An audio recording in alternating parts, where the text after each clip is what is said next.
This is Susan Camfield with SueStamfield.com. Thank you so much for stopping by today.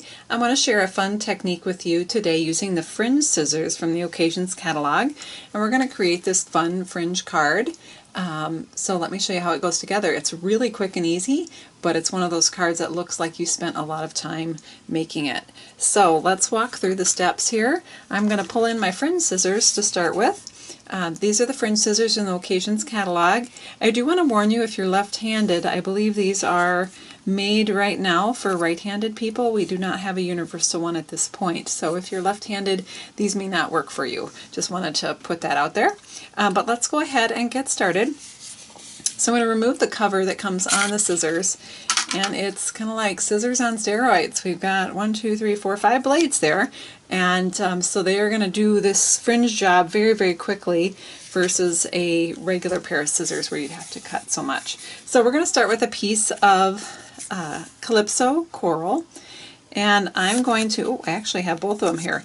If you're short on time, you can actually double stack and do it that way, but it does take quite a bit more hand strength. And my hands are not terribly strong, so I prefer to do single layers. But you don't need to cut in very far. And with the fringe scissors, you don't want to cut to the tip, because if you just cut to the tip, it's going to tear. So you want to cut in, going about halfway, and then don't cut all the way down, if that makes sense. And that's going to give you the best look. So we're going to go all the way across there, and I'm really going up farther than I even need to. If you look at my card here, you'll see that that fringe is really just about 1/4 inch that's showing for each layer. So let's go ahead and grab another piece of Calypso Coral, and we're going to repeat that.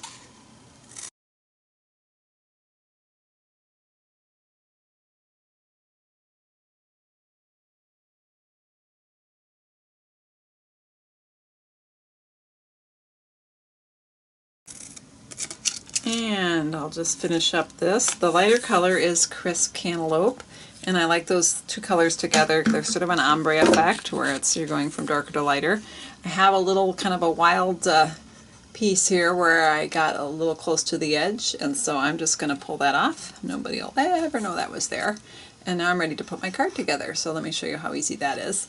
I like to use a base cardstock that is the same color as the first layer of fringe. If you use white, that white is going to show through, and it doesn't give it quite as filled in of a look. So you can play around with that and see what you like. You could even do the lighter color and have that show through and see what you think about that. I like using the darker color. So I'll just add some snail here. And we're going to line this one up with the bottom of our card. And then we're going to take our next piece, that's the same color, and we're going to layer it right above that with just about 1/4 inch of that first fringe showing. And then repeat with the Crisp Cantaloupe. Okay, there is our fun, happy fringe that we have going. And now we're going to pull in our Designer Series paper for across the top. You certainly could stamp with a floral image across a piece of white cardstock. I was going for speed on this card, so I went the easy route, and I grabbed my Watercolor Wonder Designer paper, which has this fabulous floral, gosh, I don't know, both ways look good, don't they? Let's go this way. And we're just going to layer that right over. Now if your fringe goes up higher, don't worry about it. You can smooth it down flat enough that you can still layer this piece on top of it. And we're actually going to be adding a ribbon where that seam is, so even if it's a little bit lumpy, no worries. Or if there's a gap, we're going to cover that up with our beautiful organza ribbon here. Love this ribbon, and it's extremely cost effective. It's probably the best price point ribbon we have in our catalog. And white is always nice because it goes with just about everything.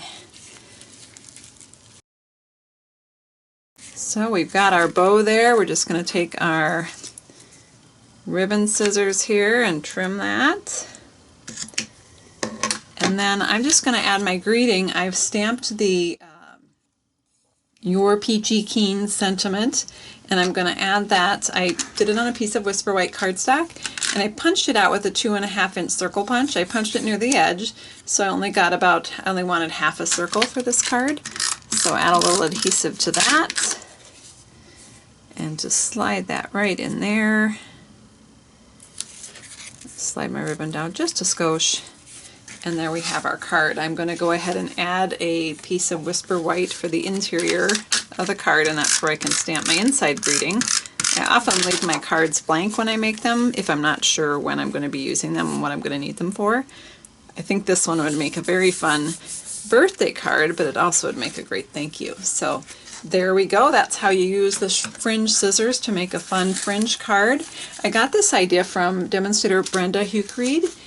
She did a card in a swap that I was a part of. This was her beautiful card that she made, and she actually did 3 colors of fringe at the bottom. Isn't that fun? So thank you, Brenda, for the great idea, and thank you all for stopping by today. Happy stamping!